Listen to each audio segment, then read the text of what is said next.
Boa noite a todos vocês. Graça na paz de Jesus. E já que é o último, posso repetir o que eu sempre falo durante esse seminário.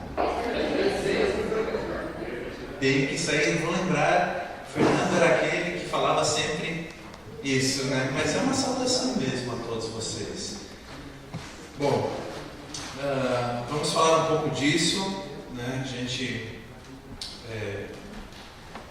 tem falado a respeito de vários assuntos. Durante janeiro nós falamos sobre as emoções humanas e em fevereiro, nesses domingos, a gente intercalou um pouquinho, né? E para quem quer rever, as mensagens estão no YouTube, no canal da igreja, ok?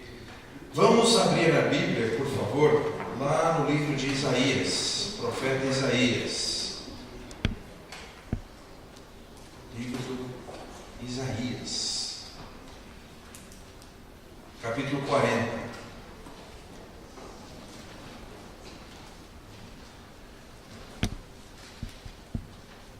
Deixa aberto aí no capítulo 40, por enquanto.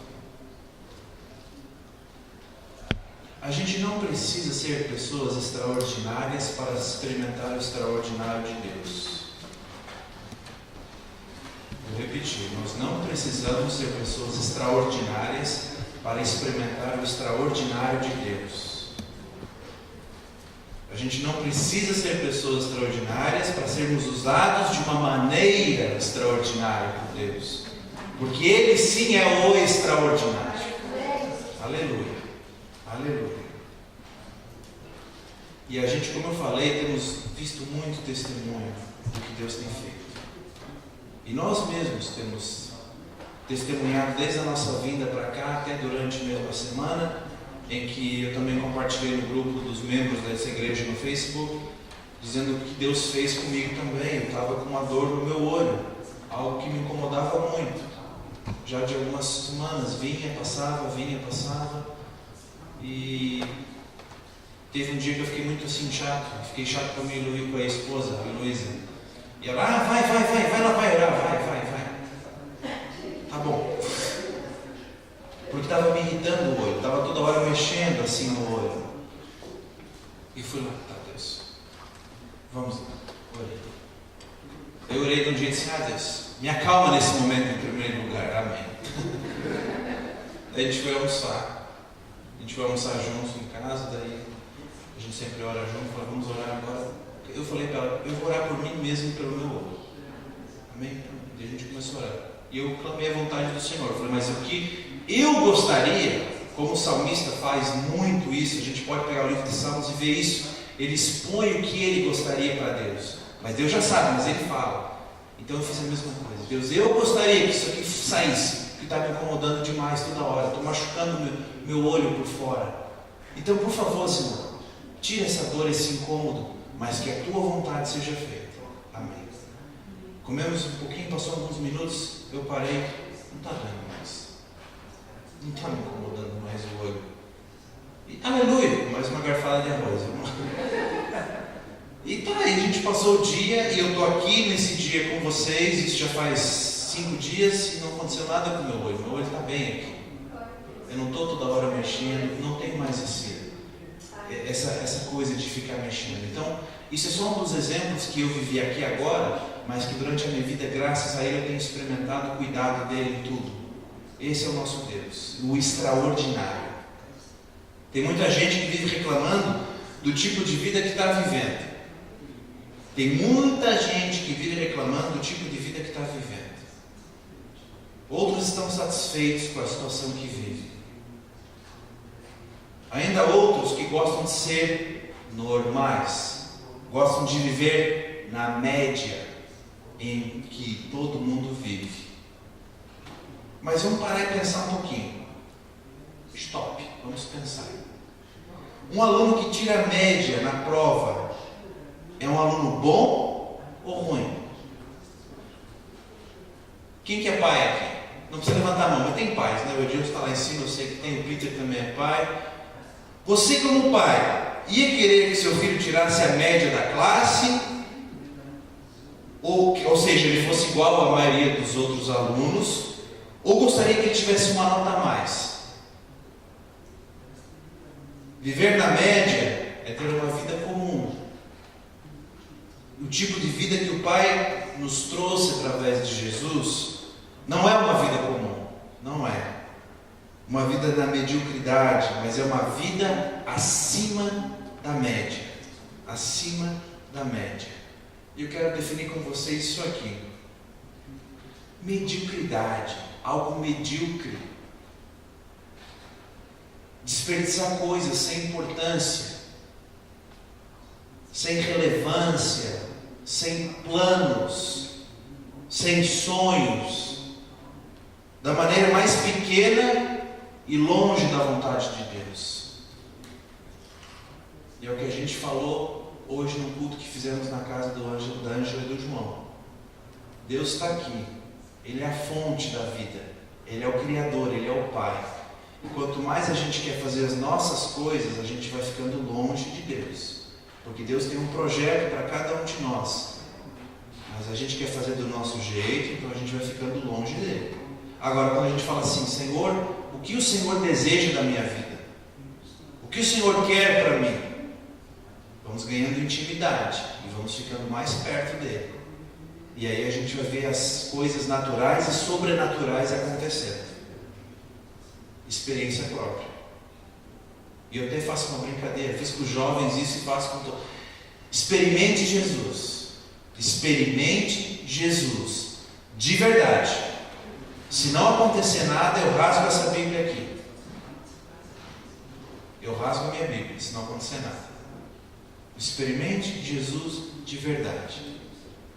Mediocridade. Desperdiçar a vida sem relevância. No Brasil a gente tem aquela coisa assim, deixa a vida me levar. Eu vou indo. E o tempo vai passando, e eu vou indo, mas eu não sei para onde eu estou indo. Uma coisa assim, medíocre, sem nada. Mas agora, a gente faz essas coisas da mediocridade porque tem que fazer, mas não faz com excelência. Tem que fazer, mas eu não faço com excelência. Por exemplo, você trabalha num banco, você é um gerente, você é um caixa, você trabalha, não importa no que, mas você trabalha, é o seu trabalho, é a sua função. Eu faço de qualquer jeito. Não deveria ser assim. Para quem conhece Jesus, não deveria ser assim. Eu vou fazer com excelência. Eu vou ser o melhor profissional que tem dentro daquela empresa. Não importa se meu chefe, meu colega atrasa, faz um monte, eu vou fazer. Porque eu vou mostrar que eu sou diferente. Sempre tenta tirar a conquista do outro. Quando o outro conquista alguma coisa, a gente que é medíocre, tenta tirar essa coisa, em vez de celebrar junto, que legal, bênção, maravilha, glória a Jesus, não, tenta, não se alegra com o outro. Começa uma coisa e nunca termina. Começa uma coisa e nunca termina. Eu tenho colegas no Brasil que começaram várias coisas. Curso, trabalho, um monte de coisa. Nunca terminaram nada. E hoje estão com 30, 35, até 40 anos. É aquilo que eu falo, já falei aqui para vocês. O tempo passa se você faz uma coisa ou não. O tempo vai passar do mesmo jeito. Deus não vai fazer um stop. Vamos arrumar e agora play. Não. O tempo vai passar do mesmo jeito. Fala mal dos outros. Ixi, que coisa, né? Falar mal dos outros. Você viu? Isso é coisa que se faz? Não, não é. Não deveria. Não deveria ser assim. Não deveria. Não gosta de mudanças. Não gosta de mudanças. Vamos deixar tudo do jeito que está. Não muda nada. Não muda nada. Sempre diminui o seu próprio valor. E isso não é humildade, tá? Parece. Sempre diminui o seu próprio valor. Vive cansado, se lamentando. Isso entra em umas características de vida na média. Vida medíocre. E agora eu quero ler o texto de Isaías 40 com vocês. Está aí, né? 40 está aí. Vamos no versículo 27. Isaías 40, versículo 27. Povo de Israel, por que você se queixa, dizendo: o Senhor não se importa conosco, o nosso Deus não se interessa pela nossa situação? Será que vocês não sabem? Será que nunca ouviram falar disso? O Senhor é o Deus eterno, Ele criou o mundo inteiro. Ele não se cansa, não fica fatigado, ninguém pode medir a sua sabedoria. Aos cansados, Ele dá novas forças e enche de energia os fracos. Até os jovens se cansam e os moços tropeçam e caem. Mas os que confiam no Senhor recebem sempre novas forças. Voam nas alturas como águias, correm e não perdem as forças, andam e não se cansam. O texto mostra uma nação de Israel que se queixa de Deus e julga que Deus não tinha interesse em ajudar esse povo. A resposta de Deus a eles é que Ele faz todas as coisas com a sua sabedoria ilimitada, é capaz de agir sem se cansar. Ele dá força ao cansado e multiplica aqueles que necessitam. Que a confiança e a esperança está no Senhor. A confiança e a esperança está no Senhor. Eu quero fazer uma linha com vocês aqui. Vamos imaginar. Vemos isso aqui, uma linha? Uma linha, né? Mais ou menos. Luísa, vem me ajudar aqui. Deixa eu ver assim. Acho que aqui em cima mesmo. Todos veem essa corda aqui. Segura na ponta para mim, por favor. Assim, estica. Isso aqui é uma linha, uma timeline, ok? Faz de conta que está bem esticadinho. Todo mundo vê? Sim? Esse pedaço aqui, ó, é a nossa vida na Terra. E tudo isso aqui é a eternidade. É nesse pedaço que a gente toma as nossas decisões. Não é aqui. É nesse pedaço de vida na Terra que nós não sabemos quando que vamos morrer, quando que vamos... a tua senha vai ser chamada em 2020, ok, Pedro? Não é nada disso. Nós não sabemos de nada aqui. Então aqui é onde a gente escolhe. Eu quero Jesus, eu não quero Jesus. Eu quero ouvir o que Deus tem para mim, seguir o que Ele tem o melhor para mim, que eu estou buscando Ele, ou eu vou tocar minha vida do meu jeito. É nesse pedaço de vida na Terra que a gente faz essas decisões. E aqui vai abrir tudo isso aqui, o que vai acontecer com a gente na eternidade. Então a nossa vida, às vezes aqui, pode ser uma vida comum, que é o que a gente viu lá, que a gente acha que conhece Jesus, mas não conhece. A gente acha que está convertido, mas está convencido. Porque pelo fruto, vamos ver quem é bom de Bíblia, pelo fruto conhecereis. Quem é transformado por Jesus, quem um dia aceitou Jesus, quem um dia falou, eu quero ser um seguidor do Senhor, desse mundo caótico, vai começar a demonstrar os frutos. E é nesse período aqui que a gente vai fazer ser uma luz para uma geração de trevas, ser luz numa sociedade do escuro. É nesse pedaço de vida. E temos toda a eternidade para estar com Jesus, se assim a gente decidir aqui. É claro que a gente pode falar assim, eu não quero isso, eu sou bom, eu não preciso disso, eu não preciso de Deus, eu vou tocar minha vida do meu jeito. Claro que pode escolher. Paulo pregava também na cidade de Corinto e tinha gente que falava, eu não quero Paulo, obrigado, valeu, merci beaucoup. Não, isso não vem de hoje. A gente fala, tem que evangelizar, tem que falar de Jesus, mas as pessoas podem falar, obrigado, mas eu não quero.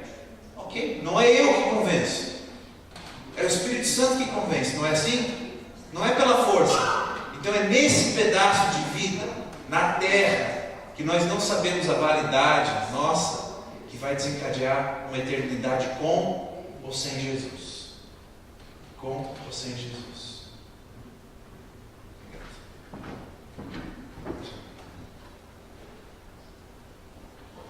Opa. Dependa mais de Deus. Vamos falar um pouco sobre isso. Deixa a corda por aqui. Eu ainda vou dar uma chicotada.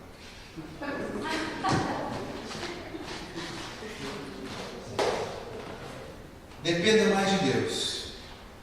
As nossas fraquezas pessoais, a minha e a sua, nos fazem ter ciência, noção da falta de capacidade para sermos líderes. Deveria fazer com que a gente direcionasse os nossos corações a Deus em oração e jejum.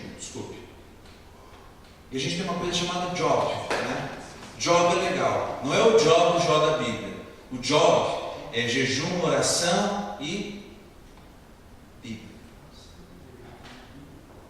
Job. Põe isso no teu caderno, no teu celular, na tua geladeira. Job. Jejum, oração, Bíblia. Gostaram do job, né?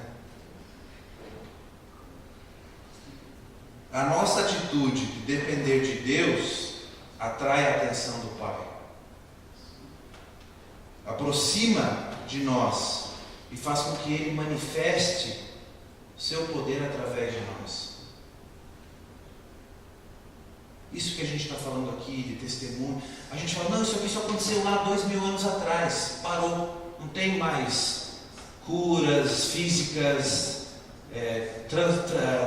salvação, conversão, o Espírito Santo vindo sobre todo. Não, parou, não tem mais isso hoje. Então o nosso Deus está parado, não está fazendo nada, não está tendo salvação, não está tendo cura, não está tendo transformação de vida. Certo ou errado? O nosso Deus está em movimento. O nosso Deus está se movendo. É aquilo que eu falei, Ele está sempre aqui. Como Jesus fala em Mateus 11:28. Vinde a mim todos que estão cansados e sobrecarregados. E Ele sempre está assim, venham. É chegar perto da fonte, depender mais dele. E nessa dependência de Deus é para tudo, para tudo, para tudo.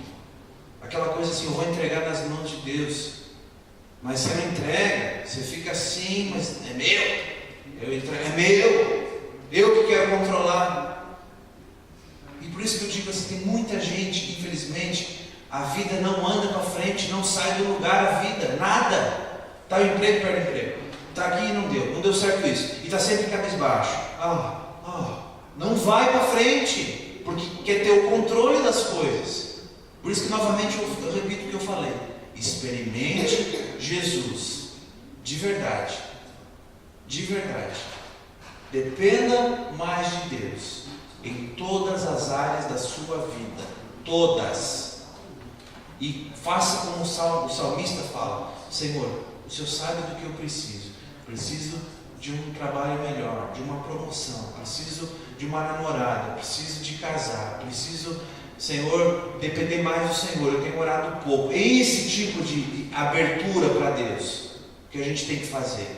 Deus, eu vivo uma vida que parece que eu estou enganando o Senhor, mas eu sei que não engano, mas engano todo mundo. É uma vida que vai que nem ioiô, vai e vem, vai, vem, vai, vem. E não vai de vez. Vida na linha de mediocridade, comum. E daí a gente vê sempre a passagem de Mateus 7, e essa aqui assusta todo mundo. Mas Senhor, durante 30 anos eu fui na igreja, eu nunca perdi um culto. Senhor, eu expulsei demônios em Teu nome, Senhor. Profetizei em Teu nome, Senhor. E a resposta de Jesus: eu nunca te conheci. Você não era meu discípulo, meu seguidor. Isso é muito forte. Naquele pedaço de vida que a gente viu aqui. Cadê? Está por aqui. Aqui, vamos fazer um exemplo, né? O nosso pedacinho de vida na terra. Mas eu fiz tudo isso, Senhor, aqui na minha vida. Mas aqui eu nunca te conheci, você não faz parte do meu reino, você é um enganador, você é um lobo. Vocês estão entendendo isso? Como é coisa séria? A gente pode aqui nesse pedaço de vida fazer o que bem entender, achar que estamos fazendo, achar, e todo mundo achar que uau, mas a gente nunca perguntou para Deus o que o Senhor deseja de mim de verdade. E depois que eu seja humilde e obediente, que eu escute a voz do Senhor, porque o nosso alvo quem é? Quem que é o nosso alvo? Cristo. O nosso alvo não é eu, não é o pastor, o outro pastor, o papa, o padre, não é o alvo, não é esse. O alvo é Jesus Cristo. Então a dependência do Senhor, a dependência em tudo, vai fazer com que a nossa vida pule da mediocridade, da média, e vá para níveis mais altos. E aqui eu não estou dizendo só sobrenatural, estou dizendo natural. A vida vai andar para frente. As pessoas vão ver, você está diferente, o que você tem? É uma luz que brilha.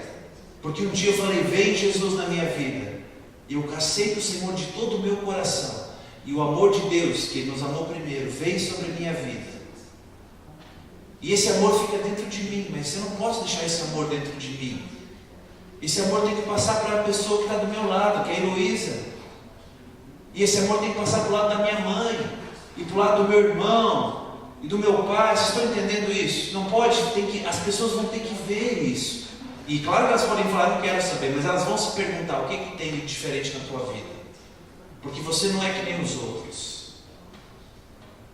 Dependência mais de Deus. Numa sociedade que nós vivemos hoje, que diz para você, Marco, você tem que ser bom, você tem que ser feliz, todo mundo interessa, você tem que ser o cara, you're the man.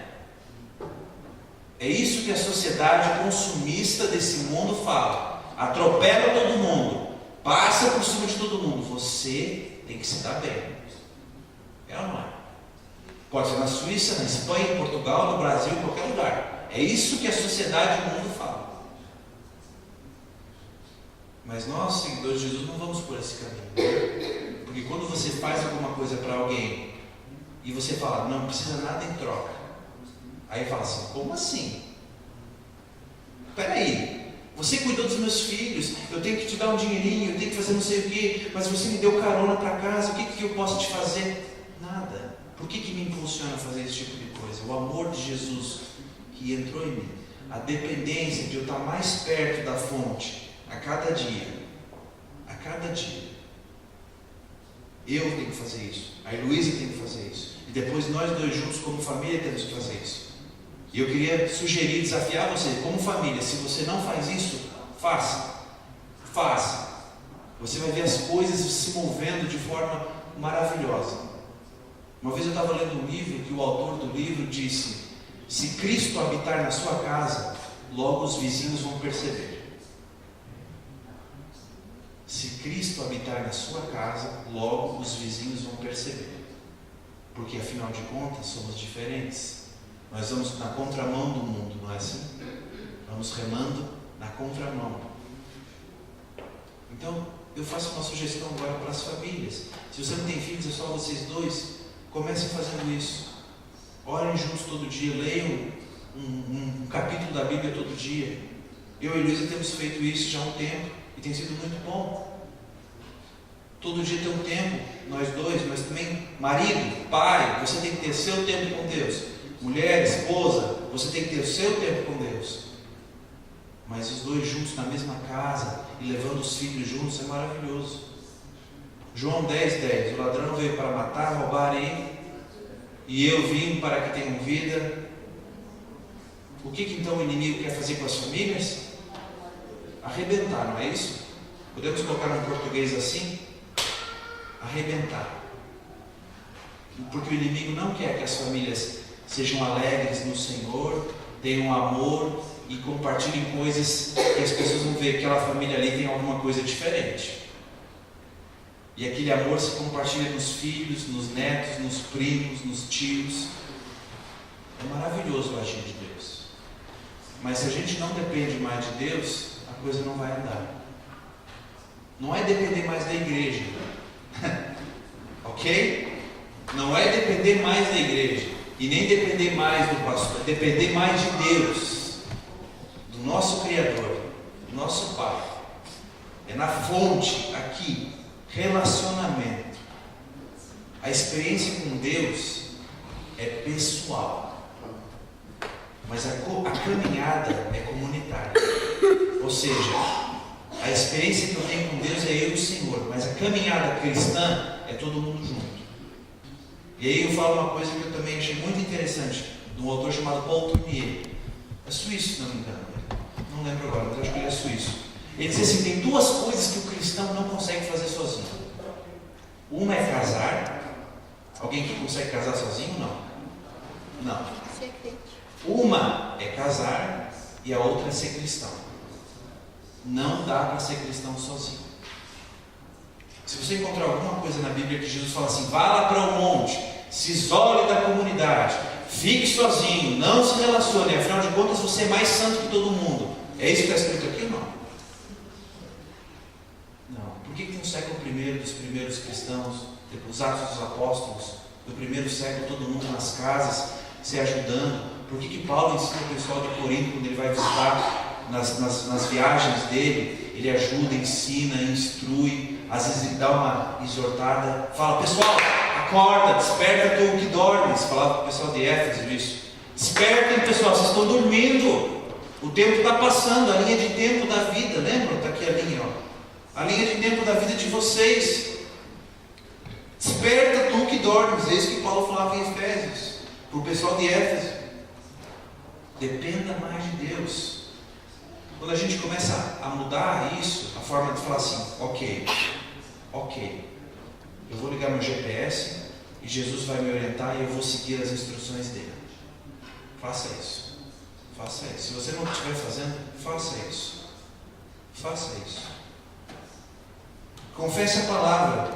Os psicólogos, aqui, Luísa, minha querida psicóloga, que me lê, mas eu também leio ela, chamam isso de complexo de inferioridade.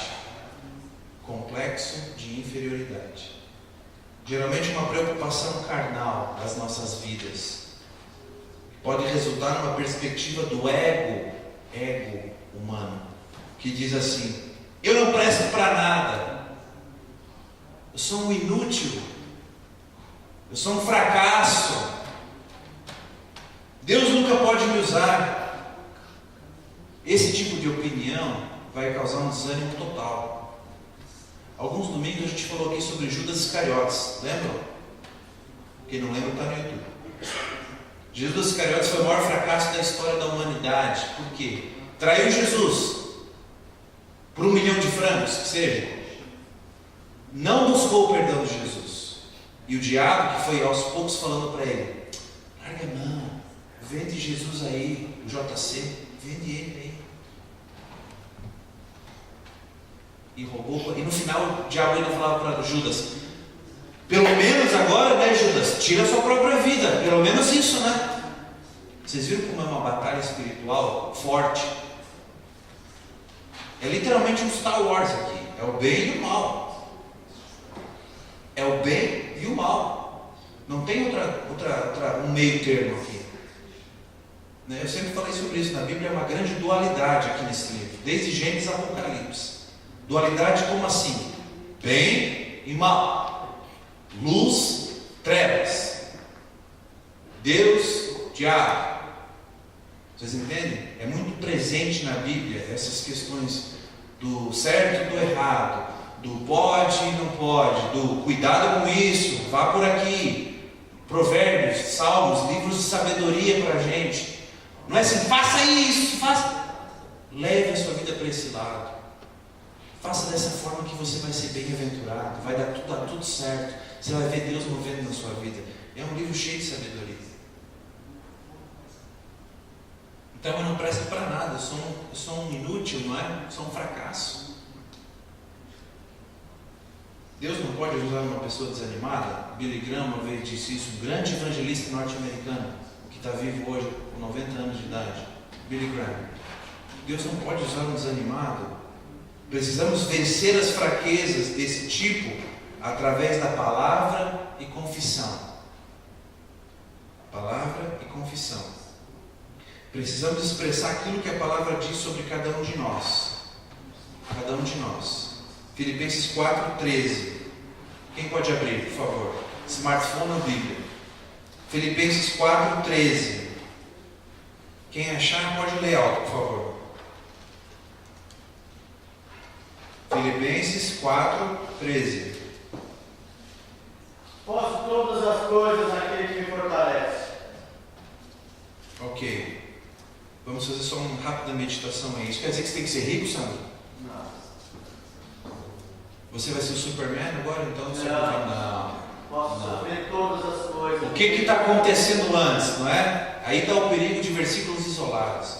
Mas é para a gente entender o que Paulo está passando, para no final ele fala isso. Sofrendo perseguição, sendo preso, vivendo com pouco, mas também vivendo com muito. Por isso que ele posta tudo, porque eu já experimentei tudo isso. Romanos 8:31, por favor. Romanos 8:31. Quem achar pode ler menos o santo. Já leu, vamos dar oportunidade para outros. Romanos 8:31.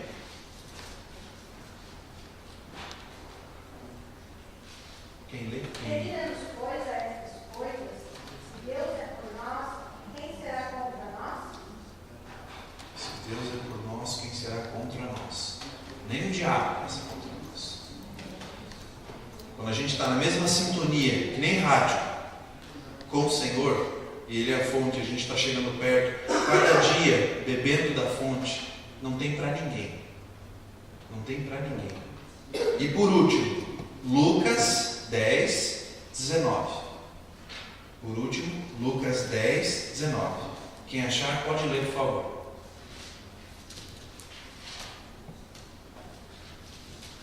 Lucas 10:19. Eis que vos dou poder para pisar serpentes e escorpiões e toda a força do inimigo, e nada vos fará dano algum. Ok. Alguém tem uma versão diferente da dele? Heloísa está aí? Então, por favor, vem na nova tradução ali. Escutem, eu dei a vocês poder para pisar cobras e escorpiões, e para sem sofrer nenhum mal vencer a força do inimigo. Ok. Pela palavra. Como é que Jesus venceu a tentação do diabo? Como que Jesus venceu a tentação do diabo? Palavra. Palavra é vida. Feijão com arroz. Bratwurst. Não é assim? Não, errei, né? Vocês entenderam, né? Vida, alimento. É isso aí. É a salsicha com batata frita. Para nós no Brasil, arroz com feijão, certo? Mas vocês estão entendendo o espírito da coisa, né? Palavra é vida. Se eu não leio, eu não sei de nada. Se eu não leio, como é que o meu Deus, o nosso Deus vai falar comigo, vai se relacionar comigo? Não tem como. Não é pelo YouTube. Lamento dizer, mas não é por ali. Não é pelo Facebook, não é pelo Twitter, é pela palavra. A sabedoria vem do alto, vem do Senhor. Quando você estiver tomando banho, lembra disso. Geralmente o seu chuveiro vem assim ou não? Tem as assim, geralmente é assim, correto? Pensa assim, quando você estiver tomando banho, a sabedoria vem do alto. O Espírito Santo que vem e capacita você, você tem que pedir para Ele, vem do alto. Aquela água vindo para você, você, Deus, preciso de Ti, preciso mudar minha vida, preciso acertar meu treino nos trilhos, minha vida nos trilhos. Quando você estiver tomando banho, pensa nisso. Continuando. Opa. Passa aí, Joel, para mim, por favor. Som. Oi? Aí. Aproxime-se em oração. A fraqueza que Deus atende não é que produz covardia e fuga, mas a que produz um sentimento de dependência. Sentimento de dependência. O que a Heloísa falou aqui no começo, que Paulo falava que ele era o quê? Paulo, depois de Jesus, talvez o maior, falava que ele era o pior. Nós temos que depender do Senhor para tudo. Para tudo. Quando eu falo tudo, é tudo. Criação de filho, ter neném, sonhos, casamento, trabalho, projeto, promoção do trabalho, vizinho, tudo, tudo. Trânsito, sim. Paciência no trânsito, Gálatas 5, domínio próprio, futebol, ice hockey para o pessoal jovem, tudo, tudo, tudo.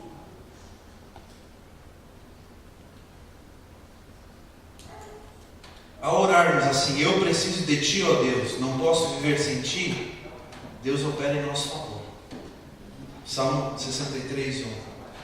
Não precisamos ler esse. Como eu falei para vocês, eu repito, o livro de Salmos é maravilhoso. A gente leu juntos, agora terminamos de ler Salmos juntos. Durante 6 meses a gente lê um capítulo por dia de Salmos. E como a gente descobre coisas maravilhosas no livro de Salmos. Ele expondo o coração dele para Deus, ele falando, ele brigando com Deus. Você não está vendo eu aqui não? Olha eu aqui com todo mundo, eu preciso de pão, preciso de água. E assim ele falava, eu louvo o Criador que fez o céu e a terra e tudo que aqui na natureza, o mar, tudo. É muito bonito o salmo. E ali a gente aprende a falar assim, Deus, eu quero fazer a mesma coisa como ele fazia. Pôr o que eu penso, o que eu desejo, o que eu preciso. Mas daí a gente faz a vírgula e lembra que seja feita a sua vontade. O Pai Nosso, não é? Não é Pai meu, é Pai Nosso. Essa dependência vai contribuir para o desenvolvimento de uma vida saudável, uma vida devocional saudável de oração. De oração. Alguém aqui esquece de tomar banho? Você esquece de tomar banho? Você esquece de comer? Às vezes sim. Eu estou falando no sentido mais sério mesmo. Você esquece de fazer isso? Você esquece de colocar gasolina no carro? Quando a gente está na dependência, a gente nunca vai esquecer de orar. Nunca vai esquecer de ler a Bíblia. Não vai. E essa dependência, como eu disse, vai produzir em nós uma vida saudável em todos os sentidos. Não é assim, você é mais santo, eu sou menos santo. Não. Você vai estar mais leve, você vai ser diferente, você vai ser aquela luz no meio da escuridão que vai contagiar todo mundo. O contrário disso vai produzir uma paralisação. Vamos ficar paralisados. Bloqueia o poder de Deus de fluir, agir através de nós. Vai bloquear. Então a gente tem que renunciar à carnalidade e reconhecer que Deus é a força da nossa vida e a gente não terá medo. Salmos 27, 1. Não teremos medo de nada. Se eu confio no meu Senhor, no nosso Deus, que eu creio, se eu estou perto dele, para que eu vou temer? O que vai acontecer amanhã?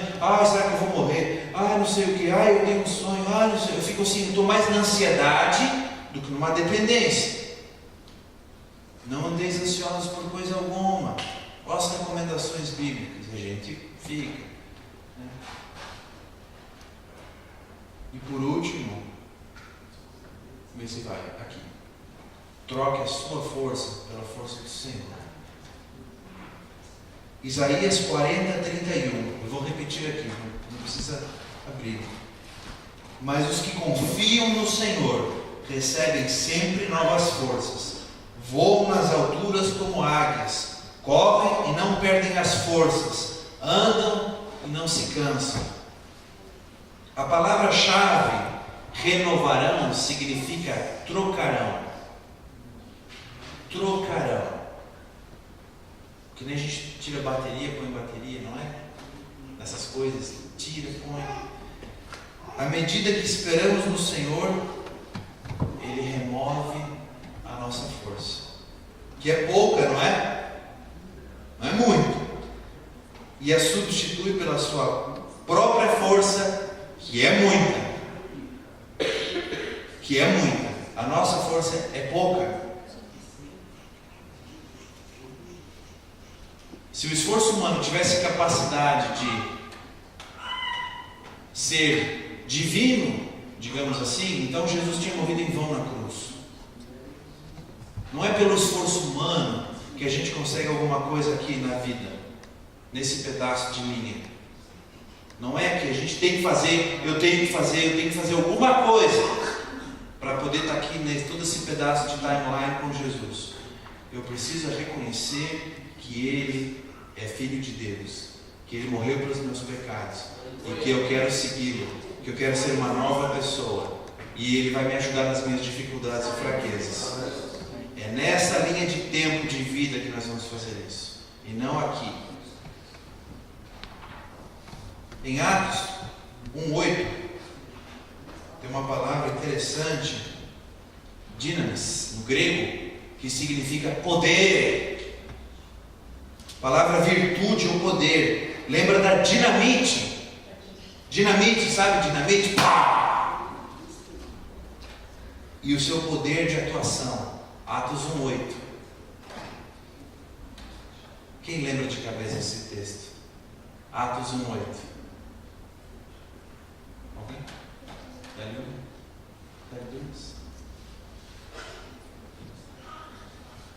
E sereis minhas testemunhas por toda Zurique, Genebra, Lausanne, Munique, Berlim, Lisboa, Brasília, Nova York, Los Angeles. Vocês entendem isso? O poder não é nosso. A dinamite, a explosão de poder, o agir de Deus vem dele. Ele usa a gente como canal, usa a gente como agentes de transformação aqui nesse lugar, como Ele usou Paulo. A gente não vamos combinar a nossa força, fazer um combo com a nossa força com Deus. Não é combinar as forças, mas é completa remoção da nossa força para a gente colocar a força dele, se revestir da força dele. É como se Deus estivesse dizendo assim, ó: se você for forte em você mesmo, eu não vou poder te usar. Se você for forte em você mesmo, eu não vou poder te usar. Se você pode fazer sozinho, então não precisa de mim. Jesus disse: sem mim nada podeis fazer. João 15:5.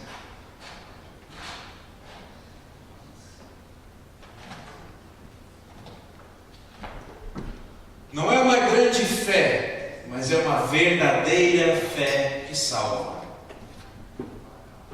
e faz viver acima da mediocridade. Repete comigo, por favor. 1, 2, 3. Não é uma grande fé, mas é uma verdadeira fé que salva e faz viver acima da mediocridade. Quem disse essa primeira parte foi Charles Spurgeon, um homem chamado Príncipe dos Pregadores na Inglaterra, século XVIII, aqui na Europa, que foi berço do avivamento cristão há 2 séculos atrás. Verdadeira fé naquele que é o autor da vida.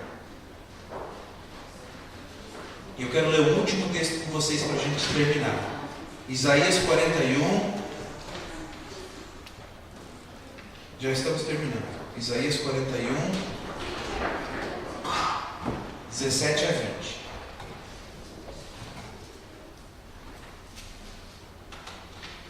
Isaías 41, 17 a 20. Eu vou ler aqui, tá bom? Você pode acompanhar. Quando o meu povo, pobre e necessitado, procurar água e não encontrar, quando a boca deles estiver seca de sede, eu, o Senhor, os atenderei. Eu, o Deus de Israel, não os abandonarei. Farei com que brotem fontes nos vales e com que os rios corram pelas montanhas onde não há plantas. Farei com que os desertos virem lagos e com que nas terras secas haja muitos poços. Plantarei árvores no deserto, cedros, murtas e oliveiras nas terras secas. Farei crescer pinheiros junto com os zimbros. Todos verão o que aconteceu e ficarão sabendo que fui eu, o Senhor, quem fez isso.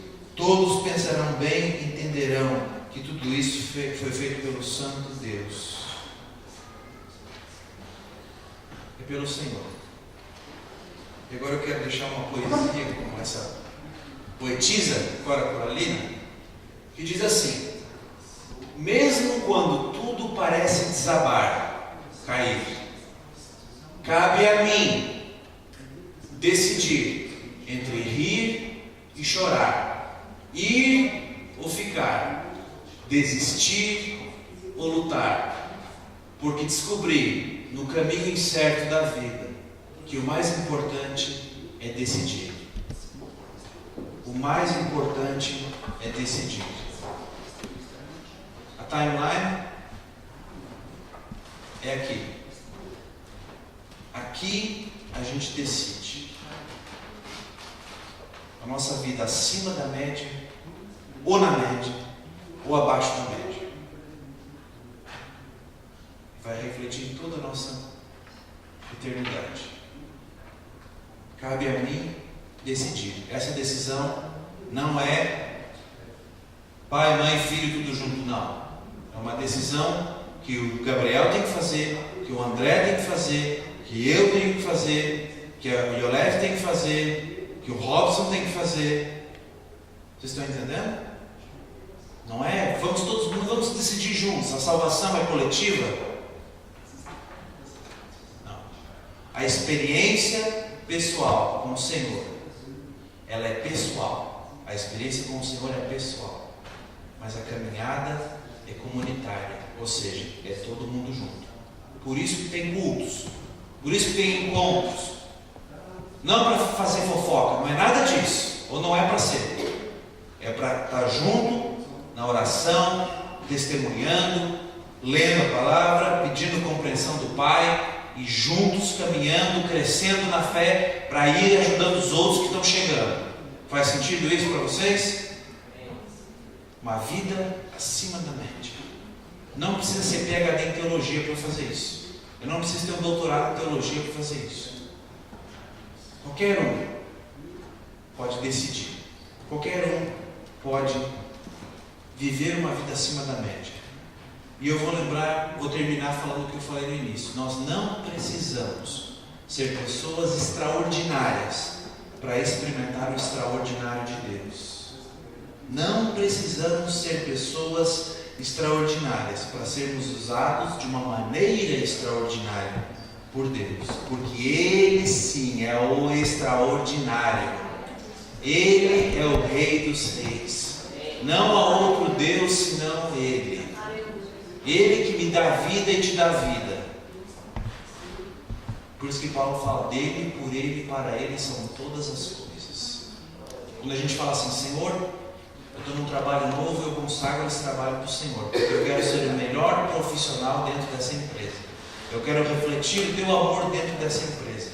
Eu quero ter o meu primeiro filho, eu quero ser o melhor pai, o melhor ensinamento para o meu filho, junto com a minha esposa, nos princípios da tua palavra. E nesse momento eu quero orar com você. Mas isso aqui, é você que decide, não é eu. Isso é você que decide. Viver uma vida acima da média. Está ao nosso alcance. Está ao nosso alcance.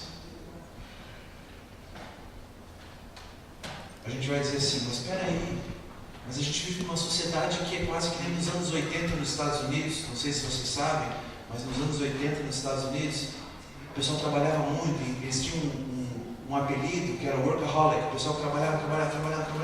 Isso era nos anos 80 nos Estados Unidos. E parece que no mundo de hoje está todo mundo nesse mesmo. Vamos. Não posso, não dá, eu tenho que fazer.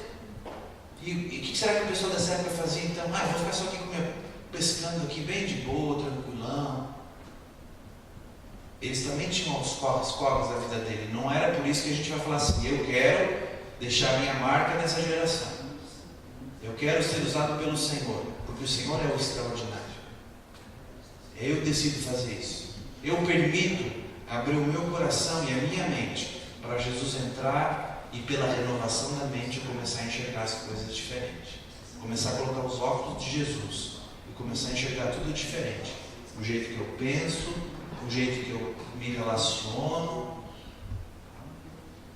Então vamos orar ao nosso Deus extraordinário nessa hora.